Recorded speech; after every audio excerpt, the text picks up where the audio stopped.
Yo, and we're back. We got another episode of the Sports Paradise podcast. What a crazy weekend of college sports. Sports in general, I would say college football was absolutely nuts this weekend. I mean, there was about 40 fucking overtime games. And let's just get into it. Virginia, Florida State. What a freaking game. It was just unbelievable. That game was back and forth to the wire. Florida State scoring touchdown late. It was good. And now talk about the Virginia fans. Oh my good gracious. That was one of the better field storms I've ever seen. Those guys were ready. That stadium was set up perfect for it. They're down in the end zone. And right when that pass was incomplete, you just flooded. Oh dear goodness. Now, I've been a part of one field storming in my life. Alabama, OU. Last year, OU knocked off Alabama. That was a good field storm. I did see some OU students get absolutely leveled by some Alabama players. They were not happy about that. Now, I enjoyed it. It was really funny watching a big defensive end just absolutely cranking Oklahoma. All right, and we're back. Oh my goodness. Anyways, look, that was one of the better field storms I've ever seen by those Virginia fans. Florida State going down. That hurts them. In a conference like the ACC, going down to Virginia, who wasn't highly touted, but what a fucking win for them, right? What a fan base. Who would have thought the Virginia Cavaliers would have an unbelievable fan base like that? Those guys were rocking the entire night. And just what a scene it was when that pass is incomplete and those students just ran across the field. That was awesome to see. I love that. That made me happy. Now, where it did not make me happy was I was betting on the game, right? So, that's just... I had Florida State winning. That was my bet. No, it was Florida State by a landslide, right? Nobody thought Virginia was going to win the game. And, they just happened to win the game in overtime. And that, it was cool to see. I was happy to see all the theatrics for the Virginia fans. Yeah, that was great seeing.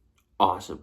But if you were betting on Florida State, that sucked. That sucked so bad, right? And on Friday night, I had to watch that. Going into the next great game on Friday night, you got Arizona State versus TCU, right? Arizona State ties it up late in the game, about a minute 50 left. TCU has the ball, right? I think it was the second or third play. Fucking quarterback gets strip sack on the 25. I mean, that big defensive end just comes over and takes the ball from the quarterback on what? TCU's on 25, so all they have to do is just milk the clock and kick a field goal, right? Hell, TCU gets some stops, right? They still have some time left. Quarterback comes back on, throws an interception. So, as a gambler, that just hurt me so bad to have Florida State, right? You have them winning. They lose in that fashion. Brutal. Okay, let's tune in to TCU, Arizona State. Surely TCU can win this game. Oh, no, you're going to get punched in the nuts again. So, I can't think of two back-to-back games that hurt me so bad. It just makes me question myself. Why do I gamble on sports and why do I do that to myself? But do it for the love of the game, right? The next big win's just around the corner. And so, that kind of Friday, we ease into college football. Just the craziness goes one day into the next. Saturday, another just bonkers day, right? I mean, I don't remember anything too crazy from the 11 o'clock games, right? But then just overtimes and overtimes and overtimes. Guess what? I had Mississippi State winning against Tennessee. They lost in overtime. I wasn't able to watch that game because it wasn't televised, right? I didn't have that package on the ESPN app, which was quite stupid. So I couldn't find anywhere bonus coverage, nothing. I had to miss it. So that kind of sucks. And look, I'm trying to think of other overtime games. I can't even think of a bet that I won. Right? Oh, Notre Dame beating Arkansas. I had that one. Right? So I won a few bets. It was good, but the bad beats. Oh my goodness gracious. Right? The only game that I won that went into overtime was Oregon versus Penn State, and that had me shitting bricks, right? Oregon was leading by 2 touchdowns with 6 minutes left, I believe. I forget. I was watching that game, but who knows? Anyways, yeah, Drew Aller leads a hell of a comeback. All of a sudden, it's tied. That game's going to overtime, and I'm like, you got to be kidding me. It's happening to me again. I thought I was coasting. I thought I was easing into it. I'm like, sweet. Oregon, all the time in the world, they just have to bleed the clock. They'll win the game. Nope. Penn State mounts to come back, and that place was rocking. And I'm like, I'm screwed. There's just no way I'm winning this bet. This crowd is rocking. Going into overtime. An away team, they can't do it. But they did it. Drew Aller throws another interception in a critical moment. I believe that's how they lost in the college football playoff. Driving down the field, needing something. Interception. Does it again in overtime versus the Ducks. Look, is Penn State ever going to win the big game? It's not looking that way. It's not looking good for the boys, right? So, I mean, you have to think, look, I think their schedule is relatively easy in the Big Ten. I don't know if they have who else they play, right? But, you know, that's a hell of a game. You can't even knock Penn State. Penn State is a hell of a team, right? I mean, what a game that was. That's what you expect number 3 versus number 6 to be. In that atmosphere, just unbelievable watching those 2 big dogs go after it. It was fun to watch. It was, as a spectator, this weekend was just everything I could have asked for. It was so sweet. Great watches, great games everywhere. I had a ball. Just things didn't go my way on the betting stance, but, you know, is what it is, right? We take the wins with the losses, and we just keep on rolling. Keep on moving, right? Other news, is Alabama back? Damn, it sure looks like it. Beating Georgia at Georgia. Yeah, knocked off. Georgia had a 33-game home winning streak. Not anymore. The ghost of Nick Saban still haunts Kirby Smart, and he cannot beat the Tide on a regular basis. Oh, man. Look, if Alabama doesn't lose to Florida State, those guys are rocking. And how good is Florida State? They just lost. So that even looks bad for Alabama. But look, a one-loss Alabama team, look, if they go undefeated in the SEC, they're still not getting in the playoffs. But, dude, the SEC is good. There's a lot of good teams and a lot of parity, right? You got Ole Miss and LSU. What, 4 top 10 teams lost this week. It's just everything is moving around at a high pace, right? Alabama looks pretty damn good, and they've looked pretty good ever since they lost to Florida State. I think they thought that was that shitty Florida State team from last season. Nah, it wasn't. I think they caught them off guard a little bit, right? They weren't ready for it. And it happens, you know, just new season, you're like, that team's crap, we're just going to walk through them. Florida State had a little something else. But I think Alabama's bounced back from that, and I think they're starting to roll. That's a big win against Georgia. At Georgia, right? They needed that. I think that's just going to kickstart their season. I think they're going to be a dangerous opponent, right? Ole Miss knocking off LSU. Ole Miss is looking good. That LSU team was pretty damn good. So, look, it's hard to say. Every game in the SEC this weekend is just brutal. I don't think anybody in the SEC gets through it unscathed, right? Everybody is going to lose a game because every single team is damn good, right? Even look at Texas A&M and Auburn. Like, you just think Texas A&M is going to keep pulling away. Auburn gets the pick 6. Or not the pick 6, but you know what I mean? They get down to the 1-yard line. Arnold runs it in. Just, I mean, back and forth games are close. Every team is good, and any team can beat anybody on any given day, right? So I think you'll start to see no one's going to go undefeated through the SEC. There's just no chance. All these teams are too good, and everybody plays everybody.